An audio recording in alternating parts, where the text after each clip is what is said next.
جن کے بچوں کو پیاسا رلایا گیا، جن کی گردن پہ خنجر چلایا گیا، اس حسین ابن حیدر پہ لاکھوں سلام۔ اللہ پاک امام حسین اور ان کے قافلے والوں پر کروڑوں رحمتوں کی بارش نازل فرمائے اور ان کے فیوز و برکات سے ہمیں بھی مالا مال فرمائے۔ امام حسین رضی اللہ تعالیٰ عنہ خود سراپا کرامت ہیں۔ شاید بہت سے کو یہ نہیں پتا کہ امام حسین کی ولادت بھی کرامت تھی۔ آپ کی ولادت 6 ماہ کے حمل سے ہوئی ہے، یعنی جب آپ پیدا ہوئے تو آپ کی والدہ کے شکم میں آپ اونلی 6 منتھ رہے تھے۔ دنیا میں صرف 2 شخصیات ایسی ہیں جو 6 منتھ کی پریگننسی کے بعد پیدا ہوئے اور حیات بھی رہے، وہ ایک امام حسین رضی اللہ تعالیٰ عنہ اور ایک اللہ کے نبی حضرت یحییٰ علیہ نبینا علیہ الصلوۃ والسلام۔ تو گویا امام حسین کی پیدائش بھی کرامت تھی، لیکن جب یہ مارکہ ہو گیا اور امام حسین رضی اللہ تعالیٰ عنہ کے سر انور کو جب شہید کر دیا گیا، سر انور کو جسم سے الگ کر دیا گیا، تو اب کرامتوں کا ظہور ہونا شروع ہو گیا۔ سر سے ہی آپ کے سر انور سے کرامتوں کا ظہور ہونا شروع ہوا۔ پہلی کرامت کا ظہور یہ ہوا کہ جب آپ کے سر انور کو نیزے پر اٹھایا گیا تو آپ کے سر سے تلاوت قرآن کی آواز آنا شروع ہو گئی، آپ کے ہونٹ ہلنے لگے اور سر انور تلاوت قرآن کرتا تھا۔ تلاوت ہو تو ایسی ہو، عبادت ہو تو ایسی ہو، سر شبیر تو نیزے پہ بھی قرآن سناتا ہے۔ امام حسین رضی اللہ تعالیٰ عنہ نے وہ نیزے پر جو تلاوت کی ہے، یہ بھی ہم سب کے لیے میسج ہے کہ جسم سے سر جدا ہو گیا مگر شوق تلاوت جدا نہیں ہوا۔ مگر آج اپنے آپ کو پنجتن کا غلام کہلانے والے، اپنے آپ کو اہل بیت کا محب بتانے والے، ان کی نیاز بنانے والوں سے میرا سوال ہے۔ بہت اچھی بات ہے، منقبت بھی پڑھنی چاہیے، نیاز بھی بنانی چاہیے، شربت بھی بانٹنا چاہیے، دیٹس گریٹ، لیکن کیا یہی امام حسین سے محبت ہے؟ وہ تو سر جسم سے الگ ہو جائے تو تلاوت نہ چھوڑیں، اور ہم میں سے بہت بڑی تعداد تو وہ ہے جس کو صحیح تلفظ کے ساتھ قرآن پڑھنا ہی نہیں آتا ہے۔ تلاوت کرنا تو دور کی بات ہے، تلاوت کی ایبلٹی نہیں ہے۔ اب بتائیے نا، یہ کیسی اہل بیت کی غلامی ہے؟ بہرحال اب سر انور جب خولی بن یزید، یہ مردود وہی ہے کہ جس نے حضرت امام حسین رضی اللہ عنہ کا سر جو ہے تن سے جدا کیا، شمر اور خولی یہ وہی بدبخت ہے۔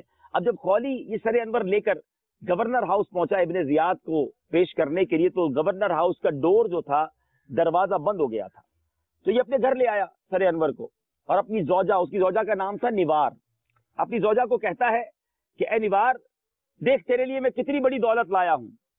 امام حسین رضی اللہ تعالیٰ عنہ کے سر انور کو بے ادبی سے زمین پر رکھا اور اس میں برتن الٹ دیا۔ وہ عورت عاشق اہل بیت تھی، کہتی ہے بدبخت، لوگ مال و زر لاتے ہیں، تو نبی کے نواسے کا سر لایا ہے، آج کے بعد میں نے تیرے ساتھ رہنا ہی نہیں ہے۔ یہ کہہ کر وہ اپنے بچھونے سے اٹھی اور سر انور کے پاس تعظیم کے ساتھ بیٹھ گئی، اور پھر اس کا بیان ہے کہ خدا کی قسم میں نے دیکھا کہ ایک نور آسمان سے مسلسل برس رہا تھا اور سفید پرندے اس کے ارد گرد منڈلا رہے تھے۔ جب صبح ہوئی تو خولی بن یزید یہ سر انور لے کر ابن زیاد کے دربار میں لے گیا۔ اللہ اکبر، میرے میٹھے اسلامی بھائیوں، گویا سر انور پر بھی انوار و تجلیات کی بارش ہوتی رہی۔ سیدی اعلیٰ حضرت لکھتے ہیں نا، تیری نسل پاک میں ہے بچہ بچہ نور کا، تو ہے عین نور، تیرا سب گھرانہ نور کا۔ بہرحال میرے میٹھے اسلامی بھائیوں، آپ کے سر انور کو جب لے جایا جا رہا تھا تو قریب ہی ایک گرجا گھر تھا جو کرسچنز لوگوں کی عبادت گاہ ہوتی ہے، تو ایک نصرانی تھا، وہ دیکھ رہا تھا کہ یہ یزیدی اپنے نبی علیہ الصلوۃ والسلام کے نواسے کے سر کو لے کر جا رہے۔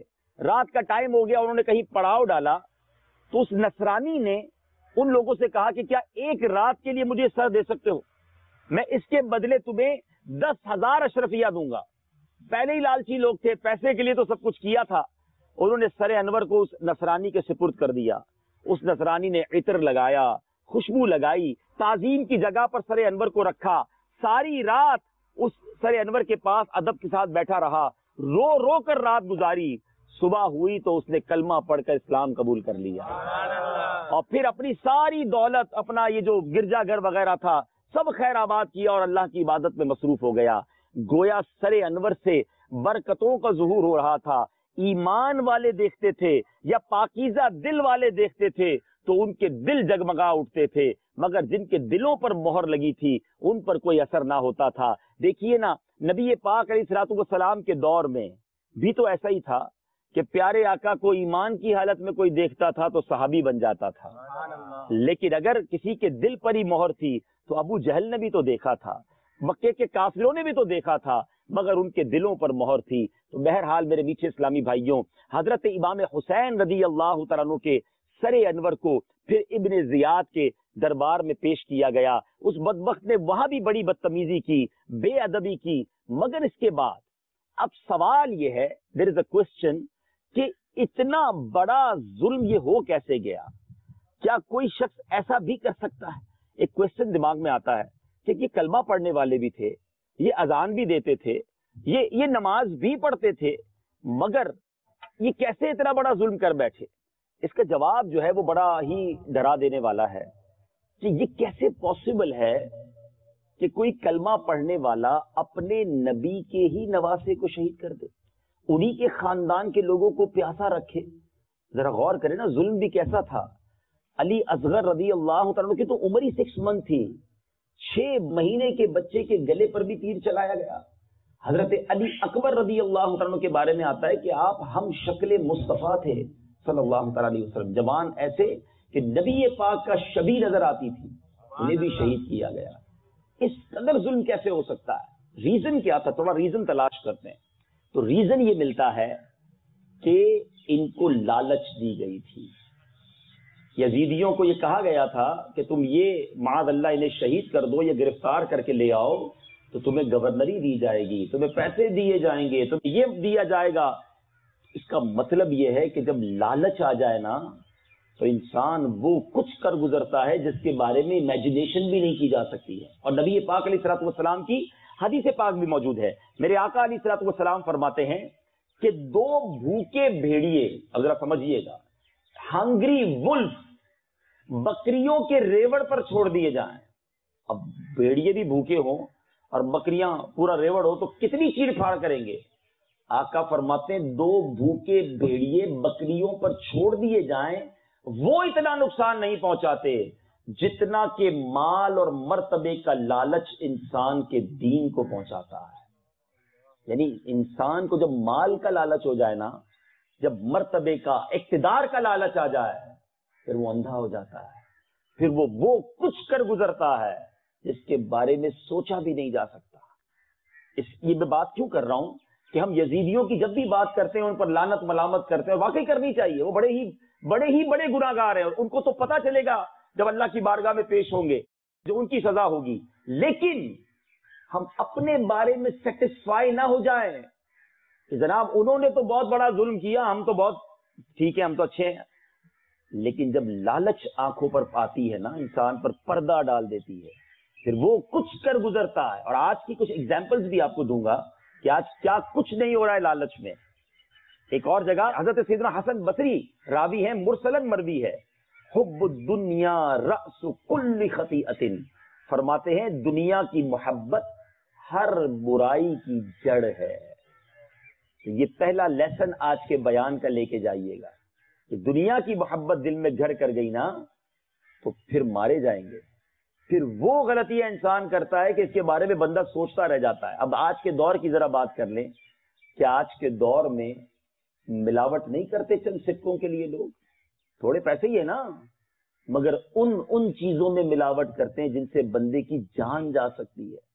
دوائیوں میں ملاوٹ، یہ چند سکوں کی خاطر بندہ سوچتا نہیں کہ دوائی کھانا، بیمار کھا رہا ہے اور میں نے ملاوٹ کروں گا تو وہ مر جائے گا، تو کیا جواب دے گا اللہ کی بارگاہ میں؟ یہ لالچ ہی تو یزیدی طریقہ ہے نا۔ لوگ کہتے ہیں جناب حسینی طریقے پر زندگی گزارنی ہے، تو لالچ کرنے والا خود غور کر لے کہ میں حسینی طریقے پر لائف گزار رہا ہوں یا یزیدی طریقے پر زندگی گزار۔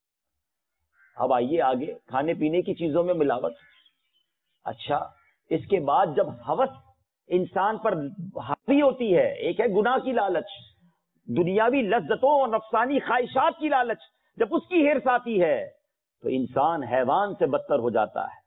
کیا ہم نے نہیں سنا کہ چھوٹے چھوٹے بچوں کے ساتھ کیسے واقعات ہوتے؟ زبان بھی ساتھ نہیں دیتی ہے. جب ہم ایسی نیوز پڑھتے ہیں تو سمجھ آتی ہے کہ کوئی انسان نے یہ کام کیا یا حیوان نے کیا. مگر کبھی کبھی جب سنتے ہیں تو سر شرم سے جھک جاتا ہے کہ کلمہ پڑھنے والا بھی تھا, مسلمان بھی تھا, تو یہ کیا ہوا اس کے ساتھ؟ آنکھوں پر پردہ آیا, ایک گناہ کرنے کی لالچ ایسی اسے آ گئی. تو مجھے اور آپ کو ڈرنا ہے یزیدیوں کے اس انجام سے اور ان کے اس اقدام سے. مجھے اور آپ کو ڈرنا کیا ہے؟ اللہ سے توبہ کرنی ہے, معافی مانگنی ہے کہ مولا کبھی میری زندگی میں ایسا وقت رہا ہے کہ مجھ پر لالچ ایسا گھیرا ڈال دے کہ میں ایسا گناہ کر بیٹھوں کہ پھر اس کے بعد منہ دکھانے لائق نہ رہوں, تیرے غضب کو دعوت دینے والا نہ بن جاؤں. بڑے بڑے میں کیا مذہبی حلیہ اور کیا غیر مذہبی حلیہ, یہاں ماشاءاللہ بہت سارے مذہبی وضاقتہ والے لوگ بیٹھے, کسی کو بھی سیٹسفائی نہیں ہونا ہے کہ جناب بس اب میں نیک بن گیا تو اب نیک ہی رہوں گا. بڑوں بڑوں کو شیطان نے بہکایا ہے اور وہاں لا کے مارا ہے, وہاں جا کے پھنسایا ہے کہ بندہ سوچے تو اس کی عقل حیران ہو جاتی ہے. صرف ایک ایگزامپل دوں گا ورنہ ایگزامپل تو بہت ساری ہیں. بلم بن باعورہ یہ وہ شخص تھا جس کو اس اسم اعظم کا علم تھا اور یہ دعا کرتا, ہر دعا قبول ہوتی, مستجاب الدعوات تھا. اس کے ساتھ کیا ہوا؟ پیسوں کا لالچ دے کر بنی اسرائیل کے لوگ آئے. دیٹ از گریڈ, یہ ہے لالچ. سمجھو اس بات کو, یہ انسان کو بڑے بڑے نیک پارسا آدمی کو برباد کر دیتی ہے, اور جو پہلے ہی لالچ میں مبتلا ہے اس کو تو نہ جانے کیا حال ہوتا ہوگا. لوگ آئے, کہا اے بلم بن باعورہ تیری دعائیں بڑی قبول ہوتی ہیں, تجھے اتنا مال دیں گے کسی طرح حضرت موسیٰ علیہ الصلوۃ والسلام کے خلاف بد دعا کر دے.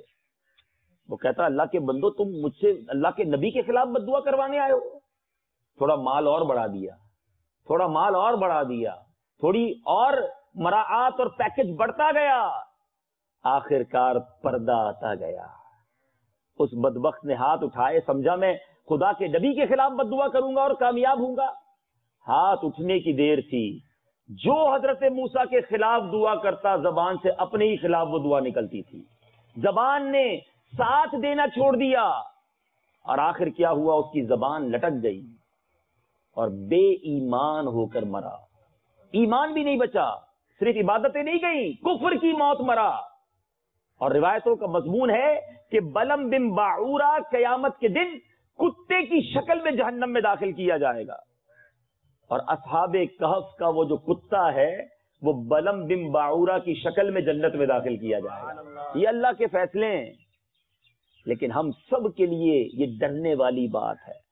بعض اوقات چند نمازیں پڑھ کے, روزے رکھ کے, صدقہ خیرات کر کے, حج کر کے ہم بڑے سیٹسفائی فیل کرتے ہیں کہ جناب میں تو بڑی پرفیکٹ لائن پہ ہوں, بہت سچ بولتا ہوں. اچھی بات ہے, شکر بھی ادا کریں مگر ساتھ ڈرتے بھی رہیں, اللہ کی مدد بھی مانگتے رہیں. یا اللہ جو کچھ ہوں تیری وجہ سے ہوں, میرا کچھ نہیں, اور بچائی رکھنا بھی تیرا ہی کام ہے. ولا حول ولا قوت الا باللہ العلی العظیم. اس کا معنی پڑھا ہے کبھی کہ کوئی نیکی, کوئی بھلائی اس میں ہماری کوئی طاقت نہیں ہے, یہ فقط اللہ تبارک و تعالیٰ کی طرف سے, اسی کی مدد سے کوئی بندہ نیکی کر سکتا ہے. ان ظالموں نے تو ظلم کر دیا. بڑے پلان تھے ان کے کہ راستے کی یہ دیوار ہٹ جائے گی, اس کے بعد تو ہم ہوں گے اور حکومتیں ہوں گی, ہم تو پوری دنیا پر پھر راج کریں گے. کون ہمارے آگے سر اٹھائے گا؟ جب نواسہ رسول اور ان کے خاندان کو ہی شہید کر دیا تو پھر تو ہم سے ٹکر لینے والا تو بچے گا ہی کوئی نہیں نا. مگر مدعی لاکھ برا چاہے تو کیا ہوتا ہے, وہی ہوتا ہے جو منظور خدا ہوتا ہے. ان لوگوں کا وہ حال ہوا, وہ عبرتناک حال ہوا کہ جس کے بارے میں آج پڑھیں تو جس کو کہے نا کہ اندر سے تو خوشی بھی ہوتی ہے کہ ان ظالموں کا حال ہی یہ ہونا چاہیے تھا جو نواسہ رسول کے ساتھ انہوں نے کیا. شاعر لکھتے ہیں ان کے بارے میں, اتش نگانے خونے جوانان اہل بیت, دیکھا کہ تم کو ظلم کی کیسی سزا ملی, کتوں کی طرح لاشیں تمہارے سڑا کیے, گورے پہ بھی نہ گور کو تمہاری جا ملی, رسوائے خلق ہو گئے برباد ہو گئے. مردود و تم کو ذلت ہر دو سرا ملی، تم نے اجاڑا حضرت زہرا کا بوستان، تم خود اجڑ گئے تمہیں یہ بد دعا ملی، دنیا پرستوں دین سے منہ موڑ کر تمہیں دنیا ملی نہ عیش و طرب کی ہوا ملی، آخر دکھایا رنگ شہیدوں کے خون نے، سر کٹ گئے امانت تمہیں ایک ذرا ملی، پائی ہے کیا نعیم انہوں نے ابھی سزا، دیکھیں گے وہ جہیم میں جس دن سزا ملی، ابھی تو سزا ملنی ہے انہیں۔ بہرحال یزید سب سے بڑا مجرم، اس یزید کی جو موت ہوئی اس کو کتنی دیر تک اقتدار ملا؟ 3 ایئرز، 3 سال کے بعد اس کو 39 ایئرز کی ایج میں اسی کی کسی محبوبہ نے ویرانے میں ہلاک کر دیا، اور اتنے دن تک اس کی لاش وہاں رہی کہ کیڑے کھاتے رہے، کسی کو پتہ ہی نہیں چلی کہ یزید گیا کدھر ہے، اور پھر جا کے جب اس کی لاش ملی تو اس کا ویسے ہی برا حال ہو چکا تھا۔ ابن زیاد، یہ یزید کے بعد سب سے بڑا مجرم یہ تھا جو کوفہ کا گورنر تھا۔ اس کے ساتھ کیا ہوا کہ اس کو بھی اور اس کے ساتھ ہزاروں کوفیوں کو مختار ثقفی نے آرڈر دیا کہ جتنے لوگ امام حسین رضی اللہ تعالیٰ کے قتل میں اور ان کی شہادت میں شریک تھے سب کو ہلاک کیا جائے، کسی کے ہاتھ پیر کاٹے گئے، کسی کا گلا کاٹا گیا، اور ان سب کو مار دیا گیا۔ ابن زیاد کے ساتھ تو ایسا ہوا، ذرا سوچئے، ٹھیک 6 سال بعد 10 محرم الحرام ہی کو وہی دن تھا، اس کو ذلت کے ساتھ مارا گیا اور اس کا سر کاٹ کر پھر کوفہ کے اسی محل میں لایا گیا جہاں امام حسین کا سر انور لایا گیا تھا، وہیں لایا گیا۔ امام حسین کے سر پر انوار و تجلیات کی بارش ہو رہی تھی، اور جب کوفہ کے صدارتی محل میں ابن زیاد کا سر لایا گیا تو شور مچ گیا کہ دیکھو کیا آیا ہے، کیا آیا ہے، اور دیکھا تو ایک بہت بڑا سانپ آیا۔ کبھی ابن زیاد کے نتنے میں داخل ہوتا، اس شخص کو اس ذلت کے ساتھ موت ملی۔ تو بتانا مقصود یہ ہے کہ ظالم کا انجام ہمیشہ برا ہوتا ہے۔ ظالم سمجھتا ہے میرا کوئی کچھ بگاڑ نہیں سکتا، میرے پاس بڑا پاور ہے۔ 22,000 لوگ تھے نا اس کے پاس، تو سامنے تو 72 کا قافلہ تھا۔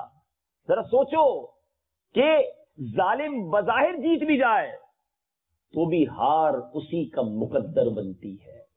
یہاں بھی ایک میسج دینا چاہوں گا۔ ماشاءاللہ یہاں کاروباری لوگ بھی بیٹھے ہیں، اللہ تعالیٰ نے بہت سو کو بڑا مقام بھی دیا۔ جب انسان کے ساتھ مقام ہوتا ہے نا تو ساتھ ساتھ شیطان اس کے دل میں تکبر بھی ڈال دیتا ہے، اس کو یہ زوم ڈال دیتا ہے کہ تیرا کوئی کچھ بگاڑ نہیں سکتا، یہ چھوٹے آدمی ہوتے ہیں، غریب لوگ، تیرا کیا بگاڑیں گے، جو کرنا ہے کر لو۔ لوگوں کے ساتھ جب گارڈز ہوں، دوست یار ہوں، کوئی عہدہ ساتھ لگا ہوا ہو تو وہ کہتا ہے میرا کوئی کچھ نہیں بگاڑ سکتا۔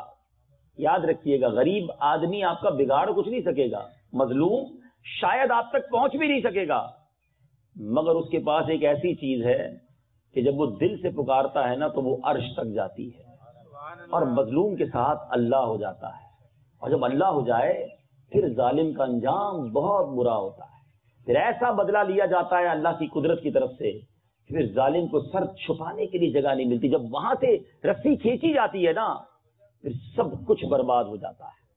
تو ہمیشہ ہمیشہ مظلوم کی ہائے سے ڈرنا۔ میں نے ڈانٹ دیا تو کیا ہوا، جھاڑ دیا تو کیا ہوا، 2-4 گالیاں نکال دی تو کیا ہوا، 2-4 تھپڑی لگائے تھے نا، چھوٹا آدمی ہے، مسئلہ نہیں ہے، مسئلہ ہے اگر کسی کا دل توڑا ہے نا تو جب اس نے ہاتھ اٹھانے ہیں تو تمہیں جگہ نہیں ملنی ہے۔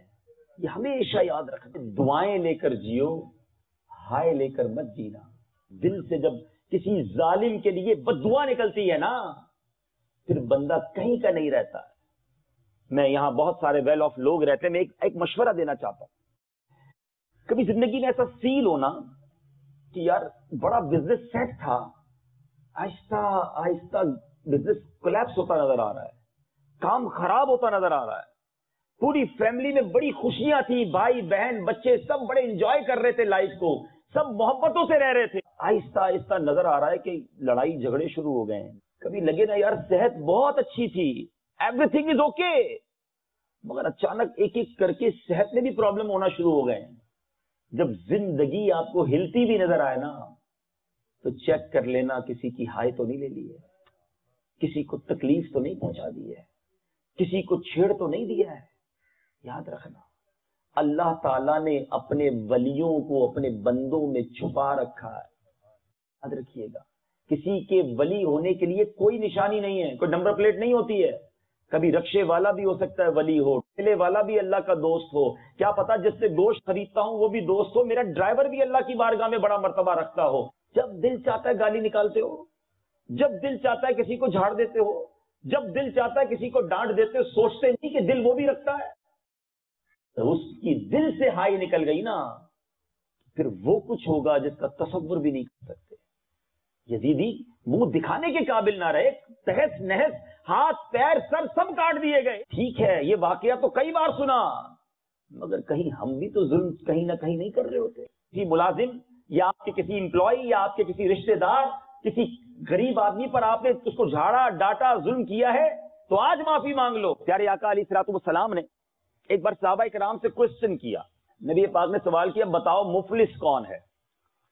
آپ سے بھی اگر میں یہ سوال کر لوں تو شاید آپ بھی وہی جواب دیں گے جو صحابہ کرام نے جواب دیا تھا. صحابہ کرام نے عرض کی, حضور جس کے پاس درہم و دینار نہیں ہے, جس کے پاس مال نہیں ہے, وہ مفلس ہے, وہ غریب ہے. نبی پاک نے فرمایا مفلس وہ نہیں ہے, مفلس وہ ہے جو قیامت کے دن پہاڑ جتنی نیکیاں لے کر آئے گا. نیکیاں پہاڑ جتنی پھر بھی مفلس ہے. آگے سنیے, حج بھی ہوگا, بھی ہوں گے, زکات بھی دی ہوگی, صدقہ خیرات بھی کیا ہوگا, نمازیں بھی پڑھی ہوں گی, مگر اس حال میں آیا ہوگا کہ کسی کو گالی دی ہوگی, کسی کا دل دکھایا ہوگا, کسی کی غیبت کی ہوگی, کسی پر ظلم کیا ہوگا. یہ سارے لوگ اللہ کی بارگاہ میں آ جائیں گے, کلیم کریں گے یا اللہ اس بندے نے ہم پر ظلم کیا تھا, دنیا میں نہیں بگاڑ سکے ہم اس کا, اب تو انصاف دلا. نبی پاک فرماتے جس کا مضمون ہے کہ کوئی اس کا حج لے جائے گا, اس ظلم کے بدلے کوئی اس کے روزے لے جائے گا, کوئی اس کی نمازیں لے جائے گا, کوئی اس کی عبادتیں لے جائے گا, یہاں تک کہ اتنے بندوں کو ستایا ہوگا کہ ساری نیکیاں ختم ہو جائیں گی, پھر بھی بندے بچ جائیں گے. اب پتہ کیا ہوگا, اللہ تو انصاف کرنے والا ہے. اب ان بندوں کے گناہ اس کے سر ڈالے جائیں گے جن پر ظلم کیا ہوگا نا, اور آخرکار اعلان ہوگا یہ وہ مفلس بندہ ہے جو قیامت کے دن پہاڑ جتنی نیکیاں لے کر آیا. روزے, حج, زکات, عبادتیں بہت اچھی بات ہے, لیکن حقوق العباد, بندوں کے ساتھ تعلق امپورٹنٹ ہے. ایسا نہ ہو کہ یہ سارا سفر بیکار ہو جائے. نمازیں ضرور پڑھنی ہے, کسی کے اوپر ظلم نہ کریں. یہ واقعہ کربلا کا درس ہے کہ ظالم کا انجام کیا ہوتا ہے. اور اب اس واقعے کا ایک بڑا ہی عجیب ٹرننگ پوائنٹ کہ یہ مختار ثقفی, اس نے کام تو بڑا کمال کا کیا کہ سارے یزیدیوں کو, جن جن لوگوں نے امام حسین اور ان کے رفقا کو شہید کیا تھا, ظلم کیا تھا, چن چن کر مروایا. مگر اس بدبخت کے اوپر کیسی بدبختی آئی کہ اس نے آخر میں خود نبوت کا دعویٰ کر دیا, اور یہ بھی بے ایمان موت مرا. یہ کہتا تھا مجھ پر وحی نازل ہوتی ہے. تو اب ہو سکتا ہے کسی کے ذہن میں سوال پیدا ہو کہ اتنا محب اہل بیت اور اس کا خاتمہ ایسے ہوا. تو یہ وہی بات جو میں نے شروع میں کہی تھی کہ بلم بن باعورہ کا حال کیا تھا. ایسے بہت سارے واقعات ہیں اور روایتوں کا مضمون ہے کہ اللہ تعالیٰ چاہے تو اپنے دین کا کام کسی فاجر سے بھی لے سکتا ہے, وہ لے لیتا ہے. تو اب یہاں پھر وہی بات آ گئی کہ مجھے اور آپ کو بھی اپنے ایمان کی فکر کرنی ہے, اپنے ایمان کی حفاظت کے لیے دعائیں کرنی ہے. Most important thing in over life. سمجھیے گا, میری اور آپ کی زندگی میں سب سے پریشس, سب سے قیمتی, سب سے امپورٹنٹ چیز اگر کوئی ہے تو وہ ہمارا ایمان ہے. لیکن انفارچونیٹلی, بدقسمتی سے, ساری قیمتی چیزوں کی حفاظت کی فکر ہے. بارشیں ہو رہی ہیں تو کوئی اپنی دکان کی فکر کر رہا ہے, کوئی اپنی گاڑی کی فکر کر رہا ہے, کوئی جناب کسی طرح سے کیا بچانے کی کوشش کر رہا ہے. ٹھیک ہے, اچھی بات ہے, اپنی چیزوں کی حفاظت کرنی چاہیے. لیکن ہم میں سے کون ہے جس نے آج پورے دن میں یا پورے ہفتے میں اللہ سے یہ دعا کی ہو, یا اللہ میرا ایمان بچائی رکھی ہو, میرا ایمان کہیں مجھ سے نہ چھن جائے. اصل میں بعض لوگوں کا یہ ذہن بن گیا ہے کہ ایمان بس ایک بار مل گیا اب تو ٹھیک ہے, مسلمان ہوں تو اب مسلمان ہی مروں گا نا. ایک حدیث پاک ہے, ایک حدیث تو آپ سب کو یاد ہوگی, انما الاعمال بالنیات. ٹھیک ہے نا, ایک حدیث تو بڑی مشہور ہے کہ اعمال کا دار و مدار نیتوں پر. ایک اور حدیث پاک ہے, انما الاعمال بالخواتیم, کہ اعمال کا دار و مدار خاتموں پر ہے. خاتمہ ایمان والا نہیں ہے. جتنے روزے رکھے، جتنی نمازیں پڑھی، جتنے سجدے کیے، جتنے صدقے کیے، سب ختم، demolish, finish, null and void. اگر کوئی شخص بغیر ایمان کے دنیا سے جاتا ہے، اس کا کوئی عمل اس کے کام نہیں آئے گا. اس کا مطلب یہ ہوا کہ ایمان پر مرنا یہ بہت ضروری ہے، ایمان بچا کے رکھنا. اچھا، اب ذرا تھوڑا سا مزید بزرگوں کا کیا انداز تھا. سیدی غوث اعظم پیران پیر دستگیر، کتنا بڑا نام ہے. شیخ عبد القادر جیلانی، آپ ولیوں کے سردار ہیں نا. آپ فرماتے ہیں عید کا دن تھا. آپ کا بڑا تاریخی جملہ ہے کہ لوگ کہہ رہے ہیں آج عید کا دن ہے، عید کا دن ہے. عبد القادر کے لیے عید کا دن وہ ہوگا جب اپنا ایمان سلامت لے کر قبر میں جائے گا. شیخ عبد القادر جیلانی جیسی شخصیت یہ کہہ رہی ہے. اور ہم میں سے کسی کو ٹینشن ہے یار میری گاڑی باہر کھڑی ہے کہیں پانی نہ لگ جائے، میرا موبائل، قیمتی موبائل جیب میں ہو. تو اجتماع میں بھی لوگ بار بار ہاتھ جیب پہ لگا رہے ہوتے ہیں، ہاں موجود ہے، فکر نہیں ہے. 2 4 5 10 لاکھ کی چیز کی ٹینشن ہے، جس چیز سے میں برباد ہو سکتا ہوں اگر وہ مجھ سے چھین لی جائے، اس کی کوئی ٹینشن نہیں. اور سیدی اعلیٰ حضرت امام اہل سنت بڑی ہی ڈرانے والی بات لکھتے ہیں کہ جس شخص کو اپنے ایمان کے چھن جانے کا خوف نہ ہو یا ایمان کی حفاظت کا خوف نہ ہو، ڈر ہے کہ اس کا ایمان چھین لیا جاتا ہے. یہ نعمت ہے نا اللہ کی. آپ اس نعمت کی کتنی قدر کر رہے ہیں، کتنا سوچتے ہیں اس کے بارے میں. مگر نبی پاک کی دعا کیا ہے؟ یا مقلب القلوب ثبت قلبی علی دینک. اے دلوں کو پھیرنے والے، میرے دل کو اپنے دین پر ثابت قدمی عطا فرما. یہ نبی پاک کا انداز ہے. اور ہم غلامان مصطفیٰ گناہگار، ہم میں سے کس کو فکر ہے کہ ایمان کے لیے ہم کبھی دعا کریں؟ خدا را اس کی فکر کریں. اب ہو سکتا ہے کسی کے ذہن میں سوال آئے کہ مسلمان ہونے کے بعد ایمان کیسے چھن جائے گا. ٹھیک ہے، اب اس کے بارے میں کچھ بتا دیتا ہوں. پہلے ایک اور حدیث پاک سنیے تاکہ یہ کانسیپٹ مزید کلیئر ہو جائے. نبی پاک علیہ الصلوۃ والسلام نے فرمایا، جس کا مضمون ہے کہ اولاد آدم 4 قسم کی کیٹیگریز پر، 4 طبقات پر پیدا کی گئی ہے. نمبر 1، کچھ لوگ غیر مسلم گھرانے میں پیدا ہوئے، زندگی گزاری اور ان کا بے ایمان یعنی کفر پر ہی ان کا خاتمہ ہوتا ہے. ایسی بہت بڑی تعداد، بلینز لوگ ہیں، مختلف مذہبوں میں پیدا ہوتے ہیں اور وہیں اسی طرح مر جاتے ہیں. دوسری کیٹیگری نبی پاک نے بیان فرمائی کہ کچھ لوگ وہ ہیں کہ جو مسلمان ایمان والے گھروں میں پیدا ہوئے، ایمان والی زندگی گزاری اور ایمان پر ہی ان کا خاتمہ ہوگا. ہم اللہ سے دعا کرتے ہیں اس کیٹیگری میں ہمیں شامل فرما. ہمیں مسلمان گھر میں پیدا کیا، اب تک ایمان بھی ہے، اللہ بس مرتے دم تک ایمان ہمارے ساتھ سلامت رہے. مگر تیسری کیٹیگری سنیے، نبی پاک علیہ الصلوۃ والسلام فرماتے ہیں کچھ لوگ وہ ہوتے ہیں جو کفر والے گھر میں پیدا ہوتے ہیں مگر خاتمہ ان کا ایمان پر ہوتا ہے. ایسے خوش نصیب بھی آپ کے سامنے. اس وقت دنیا میں سب سے زیادہ جو مذہب پھیل رہا ہے، دا موسٹ گروئنگ ریلیجن، سب سے زیادہ اگر دنیا میں کوئی مذہب پھیل رہا ہے تو وہ اسلام ہے. تو اس کا مطلب یہی ہوا نا کہ 3rd کیٹیگری والے لوگ ہیں کہ کفر کے گھر میں پیدا ہوئے مگر اللہ کرم فرماتا ہے مرنے سے پہلے انہیں کلمہ پڑھنے کی، ایمان لانے کی توفیق مل جاتی ہے. لیکن اب 4تھی کیٹیگری وہ بڑی ڈرانے والی ہے. یہ ہے سمجھنے والی بات کہ میرے آقا فرماتے ہیں صلی اللہ تعالی علیہ وسلم، کچھ لوگ ایمان مسلمان گھرانے میں پیدا ہوئے، ساری زندگی اسلام والی گزاری مگر خاتمہ ان کا کفر پر ہوتا ہے. It's not one way traffic کہ جناب لوگ مسلمان ہوئی جا رہے ہیں اور ہم خوش ہو رہے ہیں کہ ماشاءاللہ بڑی تعداد میں غیر مسلم مسلمان ہو رہے ہیں. مسلمان بھی دائرہ اسلام سے خارج ہو سکتا ہے. یہ ہے مجھے اور آپ کو سمجھنے والی بات. تو اب سوال یہ پیدا ہوتا ہے کہ مسلمان کیسے دائرہ اسلام سے خارج ہو جائے گا؟ ہاں، یہ سمجھنا ضروری ہے. اس کے لیے 2-3 چیزیں ہیں. ایک تو یہ ہے کہ گناہ کی کثرت. جو شخص کنٹینیو گناہ کرتا ہے نا، مسلسل اللہ کی نافرمانی کرتا ہے. روایتوں کا مضمون ہے جب بندہ ایک گناہ کرتا ہے اس کے دل پر ایک بلیک ڈاٹ لگا دیا جاتا ہے. دوسرا گناہ کرتا ہے پھر ایک بلیک ڈاٹ. 3rd گناہ 3rd بلیک ڈاٹ. وہ کبھی کبھی اسموکنگ کرنے والوں کے لیے ایک ایڈورٹائزمنٹ یا کلپ نظر آتا تھا کہ دیکھو ایک سگریٹ پی تو ایک ڈاٹ لگ گیا، 2 پی، اتنی ساری پی کہ پورا پھیپڑا ہی کالا ہو گیا. سمجھانے کے لیے ہمیں بتاتے تھے. یہ حدیث کے الفاظ ہیں، روایتوں کے الفاظ ہیں. گناہ ایک کالا نقطہ. اتنے گناہ کر لیتا ہے انسان کہ پورا دل ہی سیاہ ہو جاتا ہے. اب اس پر کوئی ہدایت کی بات اثر نہیں کرتی. ایسے کئی لوگ ہوتے ہیں جن سے آپ اللہ رسول کی بات کرو مذاق اڑانا شروع کر دیں گے, نماز کی بات کرو بات ہی نہیں سنیں گے, دل بالکل سیاہ ہو چکا ہوتا ہے. تو گناہ کی کثرت یہ ایک سبب ہے ایمان کے چھن جانے کا. سیکنڈ ریزن جو بڑا تیزی سے پھیل رہا ہے وہ ہے زبان کی بد احتیاطی. جس کے منہ میں جو آتا ہے, اللہ یہ کہتا ہے, اللہ یہ فرماتا ہے, قرآن میں یہ لکھا ہے. بھائی کہاں لکھا ہے تمہیں پتا ہے؟ کچھ بھی نہیں پتا. بس دوستوں میں بیٹھے اور قرآن و حدیث سے بحث شروع کر دینی ہے. ایک الف بے نہیں آتا اور اپنی طرف سے کبھی اللہ رسول کا نام لے کر باتیں کر رہے, سوچتے نہیں کہ بول کیا رہے.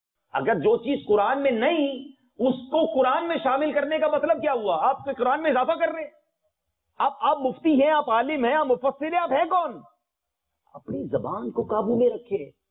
کبھی اللہ کے بارے میں, کبھی فرشتوں کے بارے میں, کبھی دوزخ کے بارے میں, کبھی جنت کے بارے میں مذاق اڑائی جا رہے ہیں. اچھا پھر اس کے بعد دوستوں کی گیدرنگ میں اب آج کل چٹکلے بن گئے, کامیڈی شو کلپس آتے ہیں اور اس میں جناب جس کی جو مرضی ہے مذاق اڑا رہا ہے, جہنم کا, جنت کا, فرشتوں کا, اور لوگ ہنس رہے ہیں.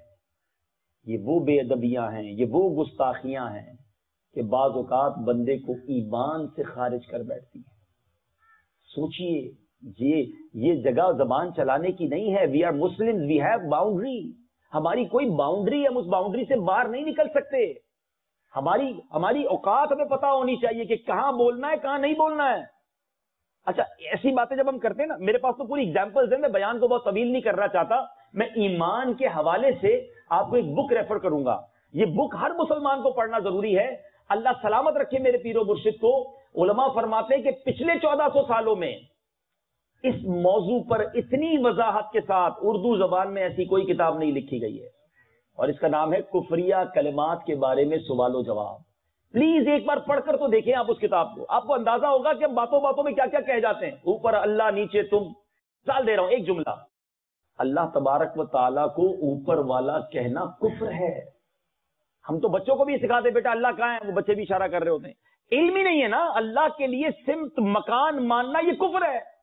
لیکن سیکھا کس نے, معلوم کس نے کیا؟ یہ میں نے آپ کو صرف ایک چھوٹی سی مثال دی ہے. یہ بندے کو اسلام سے خارج کر سکتی ہے باتیں, لیکن ہم نہیں پڑھتے. ہمیں بہت کچھ پتا ہے لیکن اصل ایمانیات کیا ہے وہ معلوم نہیں ہے. تو خدا را اپنے ایمان کی فکر کیجئے. ایمان کے بغیر کچھ نہیں ہے.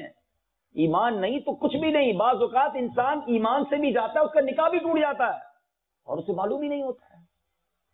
اب مثال کے طور پہ, اچھا یہ تو اب گانوں کے اشعار, ایسے تو بہت سارے اشعار ہیں, میں صرف فار ایگزامپل بتا رہا ہوں. میں نے کتاب میں پڑھا تھا کوئی ایسا شعر ہے کہ پوجا کروں یا سجدہ کروں. اب اپنے محبوب کو کوئی یہ کہہ رہا ہے کہ تیری پوجا کروں یا سجدہ کروں, تو یعنی محبوب کو خدا مانا یا پوجا کرنے کے لیے اس کو معبود مانا, تو پھر تو کفر ہے. اور ایسے گانے لوگ گا رہے ہوتے ہیں, لڑکے لڑکیاں گنگنا رہے ہوتے ہیں, ایک دوسرے کو شیئر کر رہے ہوتے ہیں. اب بتائیے, یہی تو وہ سازش ہے شیطان کی کہ کسی طرح لوگوں کا ایمان چھین لیا جائے, اور ہم اس کی سازش میں آ جاتے ہیں کیونکہ لا علمی ہے, علم سے دوری ہے. اچھا یہ تو ہو گئی یہ باتیں. اچھا اب انسان ایک کیفیت میں آتا ہے, کسی کے ساتھ کوئی واقعہ ہو جائے, اللہ معاف کرے کسی کے گھر میں جوان موت ہو گئی, ایکسیڈنٹ ہو گیا. یاد رکھیے گا مومن کا امتحان ہے نا. امام حسین کے سامنے 6 مہینے کے علی اصغر کو شہید کیا گیا تھا. زبان پر شکوہ آیا, کمپلین آئی, علی اکبر جوان شہید ہوئے, کمپلین آئی. ہر حال میں اللہ کا شکر تھا نا, رب کی رضا پر راضی تھے. ادھر میت ہو جائے تو کتنے کفریہ کلمات زبان پر آتے ہیں لوگوں کے. اللہ کو میرا ہی گھر نظر آیا تھا, میرا ہی جوان بیٹا ملا تھا, اللہ سنتا ہی نہیں ہے میری, استغفر اللہ. یہ سارے کفریہ کلمات ہیں. اللہ کو ظالم کہنا, اللہ کو نہ سننے والا سمجھنا. لیکن یہ تو میں نے چھوٹی چھوٹی باتیں کی ہیں. اگر آپ اس کی ڈیٹیل میں جائیں اور یہ کتاب آپ پڑھیں گے تو آپ کو اندازہ ہوگا کہ اس کیفیت میں. دیکھیں گھر میں حادثہ ہوا, تکلیف ہے, مگر اس حادثے کی وجہ سے ایمان ہی چلا گیا. یہ تو بہت بڑی تکلیف ہو گئی نا, بہت بڑی مصیبت آ گئی. تو پلیز چاہے خوشی ہو چاہے غم, ہم خوشی میں بھی ایک باؤنڈری کے اندر رہیں. سیلیبریٹ کرنے کا اسلام میں منع نہیں ہے, ہم اپنی خوشیوں کو انجوائے کریں, کوئی منع نہیں ہے, مگر ایک باؤنڈری ہے نا. ہمارا حال تو ایسا ہے کہ خوشی میں بھی رب کو ناراض کرتے ہیں اور غم میں بھی رب کو ناراض کرتے ہیں. حالانکہ بڑی پیاری روایت میں نے پڑھی کہ مومن کا حال ہی بڑا پیارا ہے. مومن ہر حال میں نفع میں ہوتا ہے. اس کو تکلیف آتی ہے تو صبر کر کے ثواب کماتا ہے, نعمت ملتی ہے تو شکر کر کے ثواب کماتا ہے. یہ ہے مومن کی شان. مگر آج کے مومن، آج کے مسلمان کا حال کیا ہے؟ نعمت ملے تو باؤنڈری سے باہر نکل کر اللہ کو ناراض کرتا ہے. وہ سیلیبریشن کے نام پہ طوفان بدتمیزی ہوتا ہے.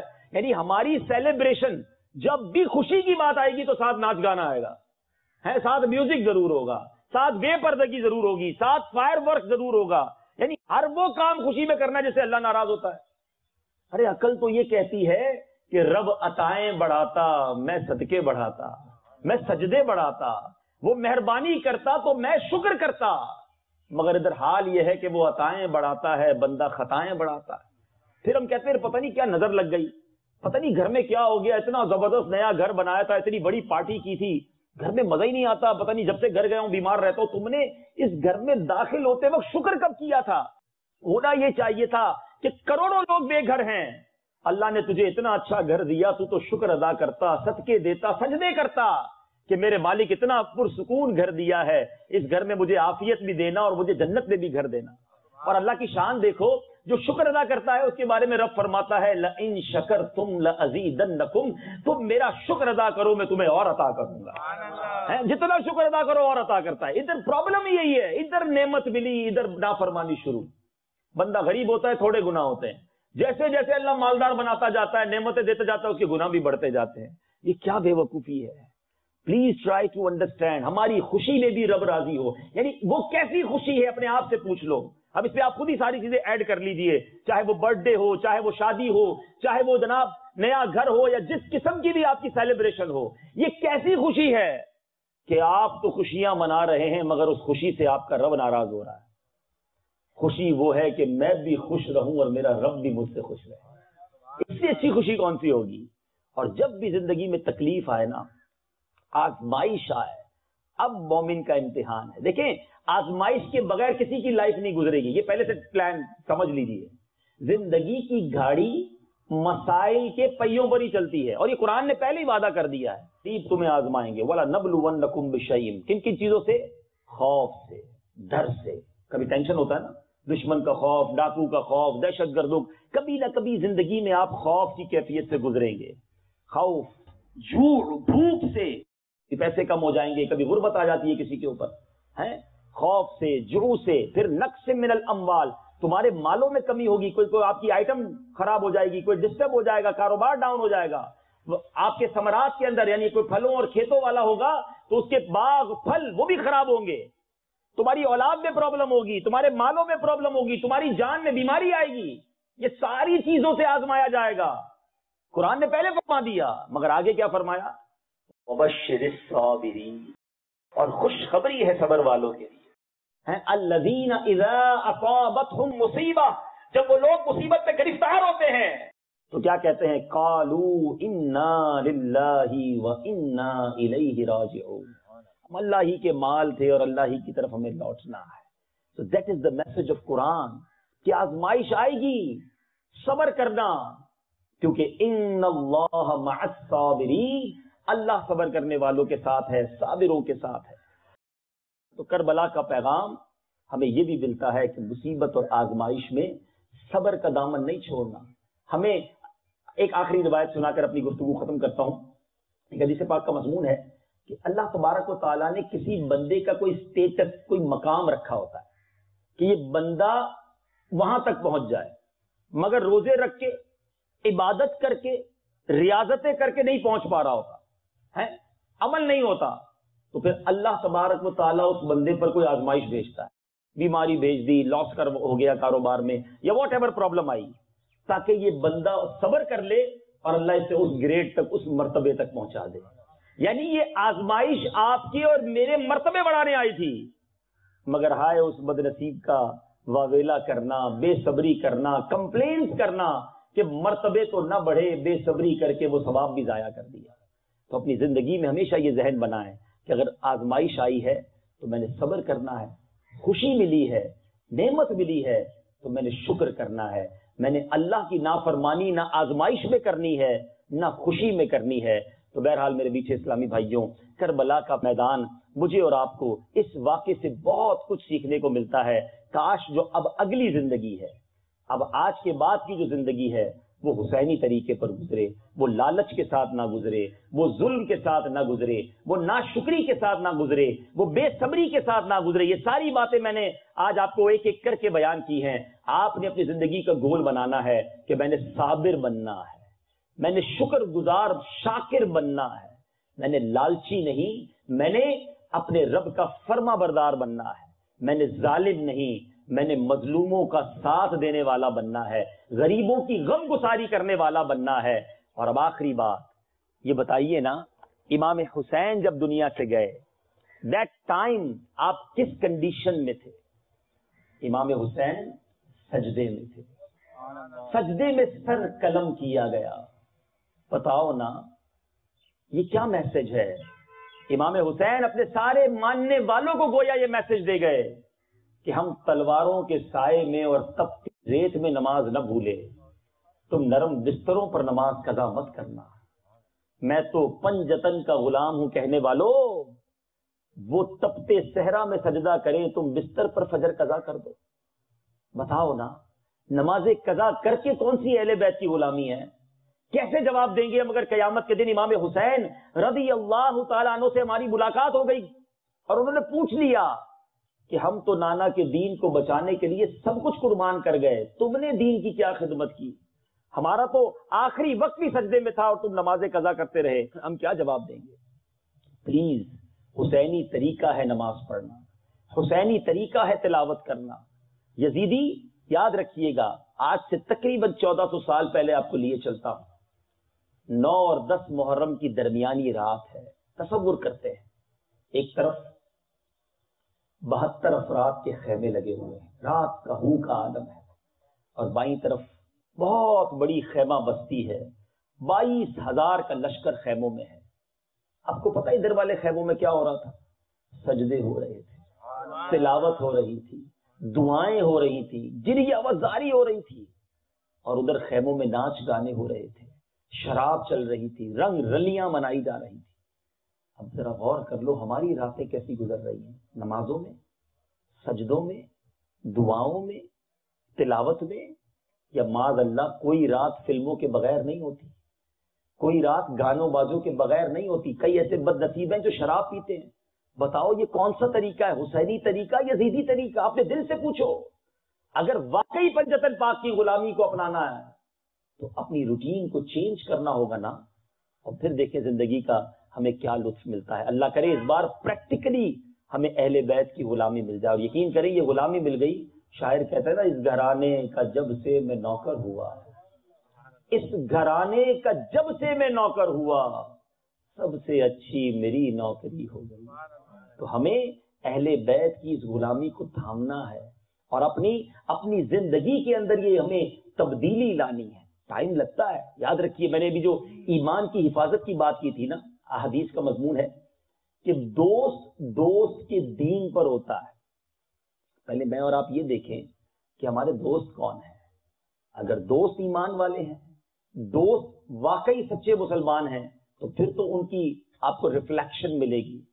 لیکن آج بہت سارے لوگوں نے دوست وہ بنائے ہوئے ہیں کہ جو ہمیں دین سے ہی دور کر دیتے ہیں، گناہوں کی طرف لے جاتے ہیں۔ ہم نماز پڑھے تو مذاق اڑاتے ہیں، مولوی ہو گیا تجھے کیا ہو گیا بھائی، بس ٹھیک ہے جمعے کو پڑھ لیتا ہے کافی ہے۔ ایسا دوست بنا کر آپ کیسے نیک بن سکتے ہیں؟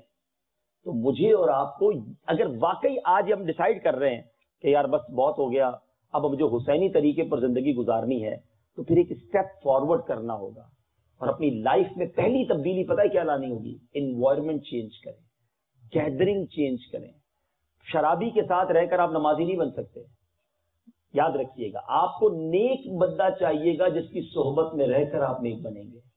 صحبت صالح ترا صالح تن، اچھے کی صحبت تجھے اچھا بنائے گی۔ صحبت صالح ترا صالح تن، برے کی صحبت تجھے برا بنا دے گی۔ صحبت کتنی مؤثر ہے، کتنا فائدہ پہنچاتی ہے۔ آپ ابھی جو اس وقت بیٹھے ہوئے ہیں، ٹھیک ہے، اس بیٹھنے پر آپ کو کیا کیا مل رہا ہے؟ بیان کو تھوڑی دیر کے لیے نکال دیتے ہیں، بیان سے جو سیکھ رہے ہیں اللہ کرے سیکھیں اور عمل کریں، لیکن صرف بیٹھنے کا میں آپ کو فائدہ بتاؤں، ایسی محفلیں چھوڑا نہ کیجیے، جب موقع ملے آیا کریں۔ میں آپ کو حدیث پاک سناتا ہوں۔ حدیث پاک کا مضمون ہے اللہ تعالیٰ کے کچھ فرشتے ہیں جو زمین پر سیاحت کرتے رہتے ہیں، ٹریول کرتے ہیں آل اراؤنڈ دا ورلڈ، تلاش کرتے ہیں کہ جب کہیں دیکھتے ہیں کہ اللہ کے بندے مل کر اللہ کا ذکر کر رہے ہیں تو وہ فرشتے محفل کو پروں سے ڈھانپ لیتے ہیں، کیونکہ کافی دیر سے ہم اللہ اور اس کے رسول اور اہل بیت اطہار کا ہی ذکر کر رہے ہیں اور اللہ کی طرف ہی اس کے بندوں کو بلا رہے ہیں نا، ہمارا کوئی اور ڈسکشن تو نہیں ہو رہی ہے۔ اچھا پھر سنو آگے، بیوٹیفل حدیث ہے، میرا آقا فرماتے کہ وہ فرشتے پھر اللہ کی بارگاہ میں جاتے ہیں، اللہ تعالیٰ جو عالم الغیب ہے، سب جانتا ہے، پھر بھی فرماتا ہے بتاؤ میرے فرشتوں کدھر سے آ رہے ہو؟ فرشتے کہتے ہیں یا اللہ تیرے بندے تیرا ذکر کر رہے تھے، مجھے یاد کر رہے تھے، ادھر سے آئے۔ اچھا اللہ فرماتے اے میرے فرشتوں یہ بتاؤ کیا مانگ رہے تھے؟ کہ یا اللہ تجھ سے جنت کا سوال کر رہے تھے، آؤ ہم بھی مل کے جب سوال کرتے یا اللہ ہمیں بلا حساب جنت میں داخلہ عطا فرما اور ہم سب کو جہنم سے نجات عطا فرما، اللہم اجرنا من النار، اللہم اجرنا من النار، اللہم اجرنا من النار۔ اللہ فرماتا ہے میرے فرشتوں بتاؤ کیا مانگ رہے تھے؟ یا اللہ وہ جنت کا سوال کر رہے تھے۔ ارشاد فرماتا ہے میرے فرشتوں یہ تو بتاؤ ان لوگوں نے جنت دیکھی ہے؟ عرض کرتے ہو یا اللہ جنت نہیں دیکھی ہے، یہ تو بتاؤ دیکھ لیتے تو کیا کرتے ہیں؟ فرشتے کہتے ہیں مولا اگر وہ جنت دیکھ لیتے نا اور بڑے دل سے تجھ سے مانگتے، فرمایا اچھا یہ بتاؤ کہ وہ کس چیز سے پناہ مانگ رہے تھے؟ یا اللہ وہ جہنم سے پناہ مانگ رہے تھے۔ فرمایا کہ یہ بتاؤ کہ میرے بندوں نے جہنم دیکھی ہے؟ یا اللہ دیکھی نہیں۔ ارشاد ہوتا ہے کہ دیکھ لیتے تو کیا کرتے؟ عرض کرتے یا اللہ اگر دیکھ لیتے تو اور روتے اور گر گڑاتے، ڈر جاتے، جہنم سے اور پناہ مانگتے۔ اللہ کی رحمت جوش میں آتی ہے، حدیث پاک ہے، اللہ فرماتا ہے میرے فرشتوں گواہ ہو جاؤ جن بندوں نے مجھے دیکھا نہیں میرا ذکر کرتے ہیں، جنت دیکھی نہیں جنت کا سوال کرتے ہیں، جہنم دیکھی نہیں جہنم سے پناہ مانگتے ہیں، اے میرے فرشتوں گواہ ہو جاؤ میں نے ان سب کی مغفرت فرما دی ہے۔ ابھی آگے تو سنو، حدیث کا جو اگلا پارٹ ہے وہ اور خوبصورت ہے۔ فرشتے عرض کرتے مولا ان میں ایک بندہ ایسا بھی تھا جو ذکر کرنے نہیں آیا تھا، وہ تو کسی پرسنل کام سے آیا تھا۔ یہ ہے صحبت۔ ہو سکتا ہے یہاں بھی کوئی بھائی کسی سے ملنے آیا ہو کہ چلو یار فلاں سے ملاقات بھی ہو جائے گی، بیان تو اپنی جگہ لیکن ملاقات ہو جائے گی، فلاں بندہ وہاں آتا ہے مل جائے گا، پرسنل کام سے آیا ہے۔ یا اللہ ایک بندہ ایسا ہے اس میں جو ذکر کرنے نہیں آیا، پرسنل کام سے آیا ہے۔ اللہ فرماتا ہے میرے فرشتوں یہ وہ لوگ ہیں جن کی صحبت میں بیٹھنے والا بھی محروم نہیں ہوتا، میں نے اس کی بھی بخشش فرما دی۔ رحمت دا دریا الہی ہر دم وگدا تیرا، جے ایک قطرہ بخشے مینوں کم بڑھ جاوے میرا، فضل کرے تے بخشے جاسن میں برگے منہ کالے۔ تو یہ ہے میرے رب کی شان، جب وہ رحمت فرماتا ہے، جب کرم فرماتا ہے تو اچھوں کی صحبت اپنائیے۔ پلیز ٹرائی ٹو انڈرسٹینڈ، بہت تھوڑی زندگی ہے، کتنے لوگ چلے گئے ان بارشوں میں دنیا سے، چھوٹی چھوٹی بات پہ ہم سنتے ہیں کہ اتنے لوگوں کا انتقال ہو گیا، ہم سمجھتے دوسرے مر رہے ہیں، میں بھی مر سکتا ہوں جناب۔ کل کوئی یہ بات کر رہا ہوگا یار ہمارے ساتھ ہی تھا فلاں بندہ، ہم ساتھ کھانا کھایا تھا اور رات وہ قبر میں چلا گیا۔ ایسا ہی ہمارے ساتھ ہوگا، کبھی بھی اچانک چلے جائیں گے، تیاری کر لو جانے کی، کبھی بھی بلاوا آ سکتا ہے۔ تو جب کبھی بھی بلاوا آ سکتا ہو نا تو تیاری کر کے رکھنی چاہیے۔ جس بندے کا ٹریول کی ڈیٹ ڈیسائیڈ نہ ہو مگر اسے پتا ہے کبھی بھی ٹریول ہو سکتا ہے تو بیگ ریڈی رکھتا ہے، پاسپورٹ ریڈی رکھتا ہے کہ یار اچانک بھی جانا پڑ جائے، فلاں جگہ کام اٹکا ہوا ہے۔ بالکل ایسا ہی ہے، ہم سب کے ہاتھ میں بورڈنگ کارڈ آ چکا ہے، وی ہیو ٹو فلائی۔ کبھی بھی فلائٹ اناؤنس ہو جائے گی کہ جناب آج آپ کی باری ہے، اور یہ آج بھی ہو سکتی ہے۔ لیکن پرابلم یہی ہے ہم دوسروں کی میتیں اٹھتے دیکھتے ہیں، اپنے بارے میں سوچتے نہیں۔ تو آج بس ڈیسائیڈ کر کے جاؤ، بہت ہو گیا، بہت نمازیں قضا کر لی، بہت لوگوں نے بہت سارے گناہ کر لیے، بس اب زندگی گزارنی ہے تو امام حسین کے نقش قدم پر، اہل بیت کے نقش قدم پر گزارنی ہے۔ میں بھی نیت کروں اور آپ بھی نیت کر لیں کہ آج کے بعد ہماری کوئی نماز قضا نہیں ہوگی۔ ایسا نہیں، ایسا نعرہ لگائیں کہ شیطان بھی ادھر سے بھاگ جائے۔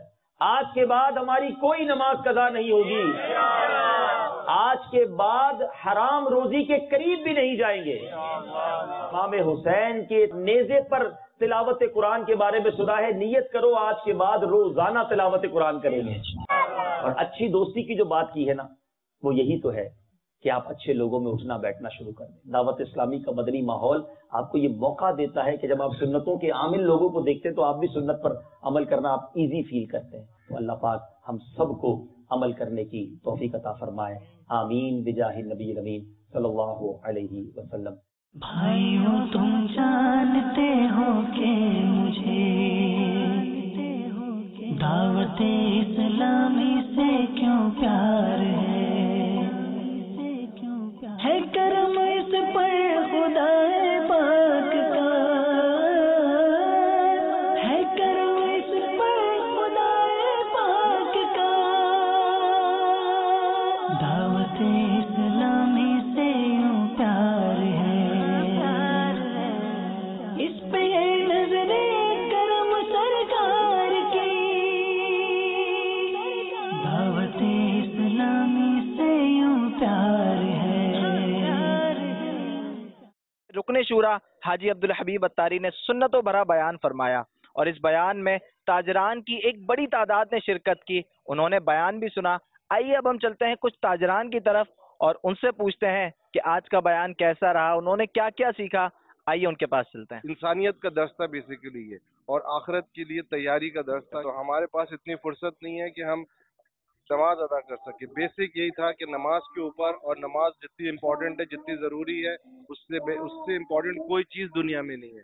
اور ابھی بھائی نے یہ بھی بتایا کہ ہمیں اپنی دوسری چیزوں سے زیادہ ہمیں اپنی ایمان کی حفاظت کرنی چاہیے، کیونکہ سب سے امپورٹنٹ ایک مسلمان کے لیے اس کا ایمان ہے، نہ کہ کوئی اور چیزیں۔ ماشاءاللہ بڑا اچھا بیان لگا، روح کو گرمانے دینے والا بیان تھا۔ ہمیں مدنی چینل جو ہے دیکھنا چاہیے، اور ہمیں نماز کی پابندی کرنی چاہیے، اور 5 وقت نماز وقت سے ادا کرنی چاہیے۔ مدنی چینل کا بہت شکریہ۔ میرے اعمال کی اصلاح